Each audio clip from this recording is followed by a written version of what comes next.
A Plaguelands Media production. Hey everyone, this is Hugh from Plaguelands Media bringing you another graphic novel review. The next in my series of Batman One Bad Day. This one looking at Two-Face. Two-Face is a fantastic villain, one of Batman's most iconic villains. I did enjoy the Tommy Lee Jones portrayal in Batman Forever. I know I'm probably alone out there, but I thought it was kind of cool. Aaron Eckhart in The Dark Knight was phenomenal, although I do wish that Christopher Nolan had simply ended the film when Harvey's in the bar and he's flipping the coin, and then it could have set up a whole Two-Face movie for the third Christopher Nolan one. But you know what? We got Two-Face, so who really cares? Two-Face was fantastic in The Long Halloween. This is a phenomenal Two-Face story. This is really, really cool. So, yeah, if you don't want any spoilers, then just know that these Batman One Bad Day books are well worth getting any way you can. They are brilliant. This one was written by Mariko Tamaki. So let's just get right into the next episode of... Read a fucking book. Read a fucking book. Read a fucking book. Read a fucking book. Read a fucking book. Read a fucking book. Read a fucking book. Read a fucking book. Read a fucking book. Read a fucking book. Read a fucking book. People. Okay, so this is Batman One Bad Day Two-Face. This was second in the One Bad Day Deluxe Collection. We have, once again, a phenomenal cover. So One Bad Day Two-Face, I should say. Written by Mariko Tamaki. Artist was Javier Fernandez. Colorist was Jordi Belair, and Ariana Maha was the letterer. Look at that picture. That is just so cool. So, how does this start? This starts with Batman talking about Two-Face, kind of a little bit of backstory, so to speak. And we find years ago, Two-Face has a boy by his throat over a ledge. Batman goes to kind of stop him. Commissioner Gordon says, listen, if the SWAT team have a shot, they're going to take it. Batman's like, give me a chance. Two-Face's goons get taken out by Batman very, very quickly. And Batman confronts Two-Face. However, one of the SWAT team try to take a shot, and it misses. Two-Face, in retaliation, throws the boy off the building. Batman snags him with his rope. Two-Face goes to shoot Batman, but the gun is empty. And ultimately, Two-Face is apprehended, and the boy gets away with nothing more than a broken wrist. We come to the present, where Two-Face is no longer Two-Face. He's Harvey Dent. There was a period of time where the Two-Face persona kind of went away, and Harvey Dent was working on the side of good again. The mayor decides to give Dent a second chance as district attorney, and so all is good with Harvey Dent, so to speak. He no longer has that split personality thing. He asks for Batman to meet with him. Batman does, and he tells Batman that he's throwing his father. His father is turning 80, and is it 80 or 88th? 88th, so he's 88. And Harvey wants to throw him a birthday party. However, he got this letter saying this party will be your father's last if you keep this up, which we believe refers to him being district attorney again.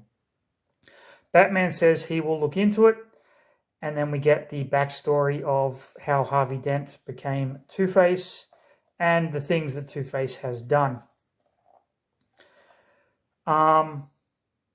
This kind of covers the gamut of all of the old comic books and how he fits in with the Joker and all of that kind of thing and whatnot. We get like Batman's musings on his relationship with Two-Face.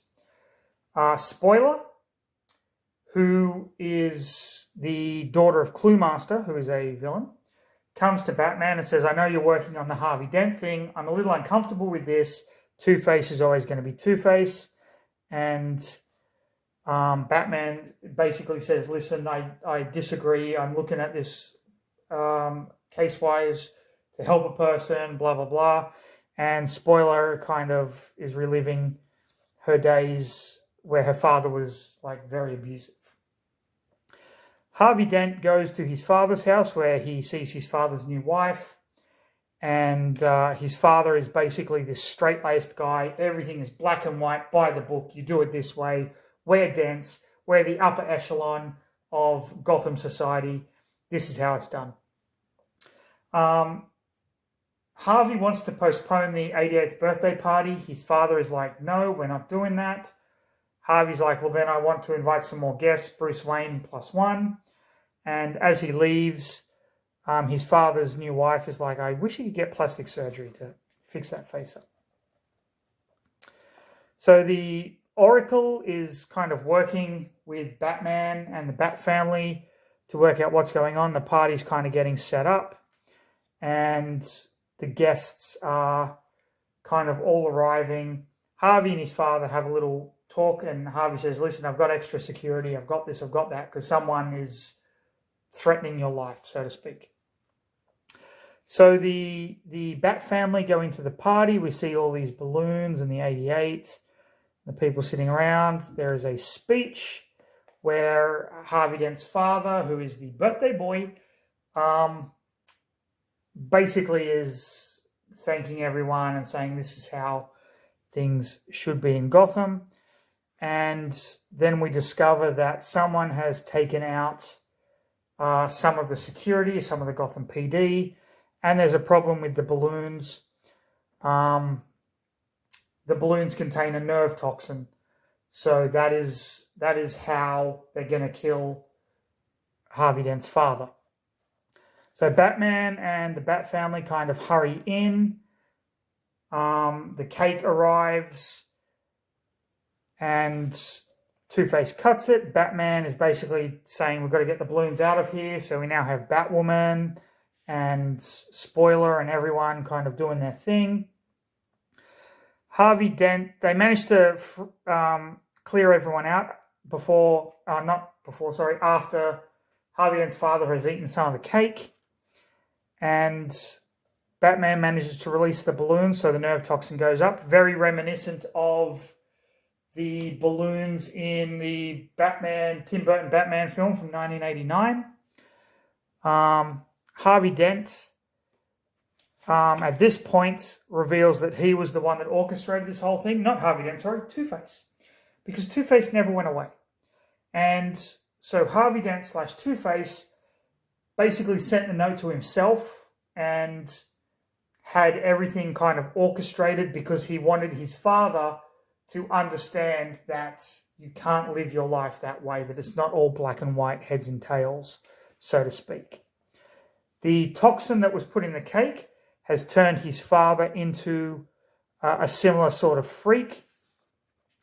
And his father, not willing to kind of live like this, ends up taking his own life, shooting himself in the head, while Batman takes out Two-Face and puts him in prison. We find out that Two-Face's father, or Harvey Dent's father, I should say, died of a self-inflicted gunshot wound when they arrived at the hospital. And Two-Face is in the prison, and Batman is like, why did you do it? And Two-Face basically gives him the monologue. At the funeral, Spoiler talks to Batman and basically lets him know that, I was right, you were wrong, And Two-Face is sitting back in his cell in Arkham Asylum. So that is the One Bad Day Two-Face. Then we have our covers. Brilliant. One of my favorites. Just fantastic art. And then the black and whites. So this was basically Two-Face getting pushed to the limit again. However, this time by his father. Really enjoyed this one. Two-Face, such an iconic villain. One of my favorites. So, yep, there you have it. That was Batman One Bad Day Two-Face. If you enjoyed the video, like, subscribe, leave a comment. Hit the notification bell so you don't miss any videos. But, of course, most importantly, have a fantastic rest of your day. Stay safe. Flip a fucking coin, people.